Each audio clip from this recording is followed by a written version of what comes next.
guys, it's Sam, and this is my spoiler-free review of The Three-Body Problem by Cixin Liu. This is the first book in an adult hard science fiction trilogy that was originally written in Chinese and has since been translated to English, but it is multiple award-winning and very, very famous over in China and now over here as well. This takes place sort of in two timelines, and that there's kind of like flashbacks, but you also kind of get to experience that timeline through different characters, but part of it is taking place during the Cultural Revolution in the 1960s in China, and then part of it is either present day or near present day, I want to say. I don't think we get an actual like year or anything. And it sort of focuses on a family that is present in both timelines, but really it's following a main character who is a nanoscientist, I believe. He deals with nanoparticles, nanomaterials, kind of roped into this investigation because a lot of leading scientists are killing themselves, and it's all kind of mixed in with this video game called The Three-Body Problem, which is a physics theory, I believe. This is kind of a complex synopsis, and it's a complex book, so I'm struggling with like how much information to give, but we'll get through it. So he's sort of roped into this investigation as one of the leading minds of the current times. So he's thrown into not only this video game, but kind of this murder mystery investigation, but it's not as murder mystery as I thought it was going to be going into it based on what I had heard. It's more about the mystery of Earth and science. It's bizarre. So this is a book that I did put off for a little while because it's, again, multiple award winning, it's very well loved, but it is hard sci-fi. And that is what I sort of struggled with throughout. So first I talk about the world building. The world building is interesting because on one hand, because this is translated work, I'm not sure how much of this is just world building pieces that I'm missing and aspects of the culture that I don't quite understand, and what part of it is actual like the science fiction part of it, sort of creating a new world within an existing world type stuff. So Ken Liu is actually the translator for this, who's a very well-loved author in his own right, and he does a really good job at putting in footnotes when needed about different things that you should know as maybe like a Western reader or a non-Chinese reader about different things. He also points out stuff that's different, like scientific stuff, like he cites articles and things that if you don't have this really big understanding of physics or radio science, I forget what all the different things that they use are. There's a lot of different sciences involved in this. So he will kind of cite things or explain things, point out like, oh, they're referencing a leader in science from the 1920s who discovered this thing. Like all of this context that you kind of need. He did a really good job about doing that. And he actually says in the translator's note at the end that he did that on purpose to kind of aid with the flow and stuff, but he didn't do it too much so that it wasn't bogged down.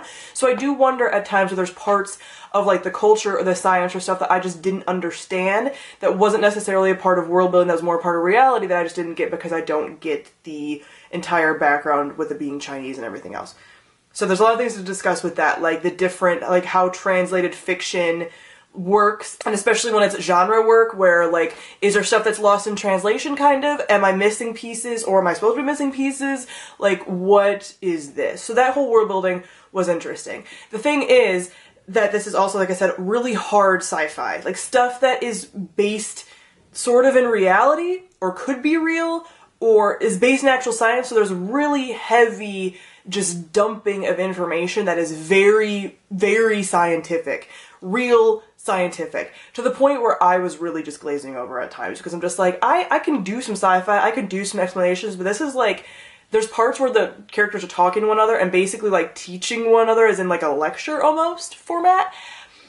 Lost me. Completely lost me. I don't need to know. I don't need to know, and I'm sure that's why it's so award-winning, because it's so, like, it is factual in a lot of ways, but like, man, do I not care. Speaking of not caring, let me talk about the characters. Again, this, I'm wondering if there's stuff that's lost in translation, or if there's just certain cultural norms as far as even communication that just threw me off. There were so many times that characters would like be introduced to each other, be talking to one another, and I'm like, this seems off. But I also think, honestly, that it is just cultural differences in communication or dialogue, or how things are even written in China dialogue-wise or stuff like that, that I just am not used to. So it was hard to be like, is this supposed to be weird, or is this just how it is over there and I just don't know? Like, there was this kind of disconnect, sort of. But overall, I think because it is a hard sci-fi, it wasn't very character focused at all, so I had no connection to these characters. I sort of liked one of the antagonistic female characters, but overall it was just like, they felt very cold, they felt very distant, because it was so scientific. I feel like that made it even more distant, because it was just like, these people didn't feel like people, they just felt like abstract, cold, distant scientists. And it's just like, I want to be more connected to my characters, just in general, with any of my genre fiction, with any of my fiction in general. I want a connection to the characters. That's what I seek out. So this just disconnect made me really not motivated to pick this up. And I just didn't really care what happened to them. And if they were in danger, I just was like, and half the time I feel like I didn't know if they were in danger. It was all just a very odd reading experience. So next, let me get to the plot. I did like sort of how this flowed between the Cultural Revolution, which was very interesting, and the current times and all that kind of stuff. I felt like there was stuff about the plot, obviously there's stuff in the synopsis that is sort of spoilery, but there's stuff about the plot that I wasn't following as much. I liked what it was trying to do, and probably what it did do if you are a fan of hard sci-fi. I just didn't really like it. I didn't really grasp onto the characters, and I didn't find myself caring, and it felt like it meandered a lot. There's this whole plot that's within this video game that is called Three Body, and it's a very weird video game where the laws of physics aren't the same as our own, and it's odd. It's really odd, and it's almost like a Civ game, but in space and with completely different like physical rules and stuff. And they're basically in this world where there's like almost constant apocalypses because nothing follows the laws of science, and they're trying to solve like how to fix that and how to like make sure that civilization grows there. In this virtual reality, they go into pods, spacesuit type things to experience it, and they can feel everything, and it's all very high tech. So that was sort of interesting, but was also very hard to follow and sort of pulled me out of the story, and then it all connects eventually. It's just a hard book to wrap your mind around. And I like what it tried to do. It also has some different mixes of things that we've seen before, but Cixin Liu does it in a very different way as far as like sci-fi tropes and story and stuff like that. So I like what it attempted to do, and like I said, what it probably did for a lot of people, because this is award-winning and very well loved. But I found myself lost a lot of the times, and I found myself not caring the other half of the time.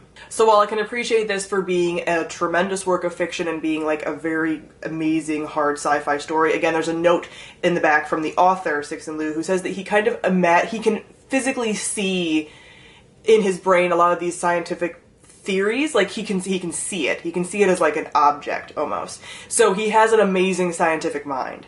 I don't in that kind of way. I don't have the brain that wraps around these kinds of like physics and really high maths and all of this stuff. Like I don't grasp that. I'm more of like a biology person. So this was just too much for me in a way that just kept me very distant from the story, not connected at all, not caring, and ultimately not really wishing to continue on with the series. But I think if you are a big fan of science and hard sci-fi and facts and just like completely mind-bending stuff, and you can really wrap your mind really well around these kinds of things and these kinds of theories and all that, like that's fun for you, then I think you'll really like this. I ultimately gave it 2 to 2.5 out of 5 stars, mostly for enjoyment level. Again, I gave it a little bit higher rating than a 1 because I know what it was trying to do, and it did do that well. It just wasn't ultimately for me. So comment down below, let me know what you thought of the 3 Body Problem. Thank you all for watching, and I'll see all of you guys soon. Bye!